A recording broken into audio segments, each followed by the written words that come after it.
Rickie Fowler hopes the first round of the first tournament of the new PGA Tour season is a sign of things to come.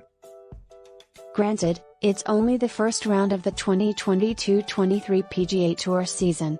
But wholesale changes Rickie Fowler has made to the team around him are showing promising early signs after climbing up the leaderboard of the Fortinet Championship in Napa, California. Fowler, who parted ways with longtime caddy Joe Skovron and returned to swing coach Butch Harmon recently, posted a 67 to sit at 5 under par on Thursday in California's wine country. The 33-year-old is just 3 shots behind clubhouse leader Justin Lower, and 1 back of South Korea's Byung-hun and Si-woo Ki, who both posted 66s on a fog-interrupted first round of the new season. Fowler is in the midst of a slump that has seen him fall to no. 176 in the world ranking. He hasn't won since the 2019 Waste Management Phoenix Open, his 5th victory on the PGA Tour, while he also struggled to keep his card last season. Fowler was the last man into the playoffs opener, the FedEx St. Jude Championship.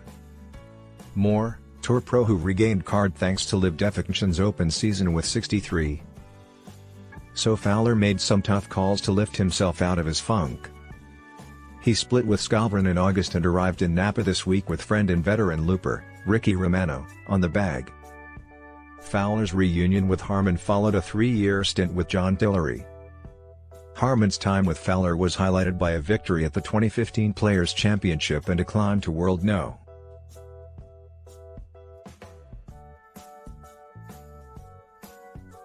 With Harmon, the guru who counts World No. 1's Greg Norman, Tiger Woods and Adam Scott among his former students, Fowler has been working on a steeper left arm plane. The changes certainly helped on Thursday as Fowler carded 5 birdies and no blemishes. It has only been phone calls and video exchanges so far, but Fowler will hook up with Harmon at his Las Vegas base next month.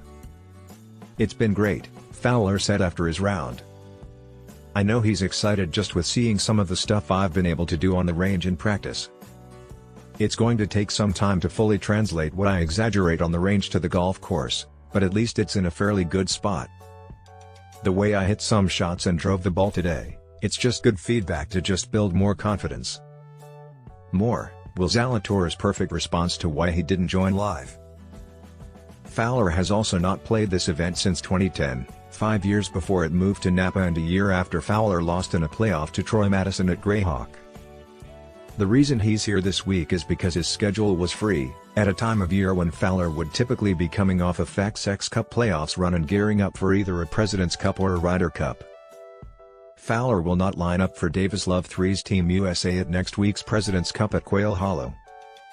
"Well, not going through the playoffs and not being on a President's Cup team, that's been really the only reason why I haven't been here to Napa yet," he said. "We love being able to spend time in Napa. I've always heard good things about this event, so not to celebrate bad play or anything, but I was excited when it was able to work out, although not exactly for the best reasons."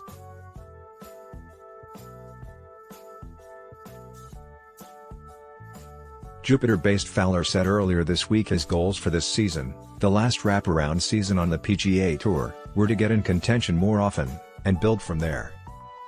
Although he'd hardly count contending after 1 round as mission accomplished, it's a step in the right direction for one of the tour's most popular stars.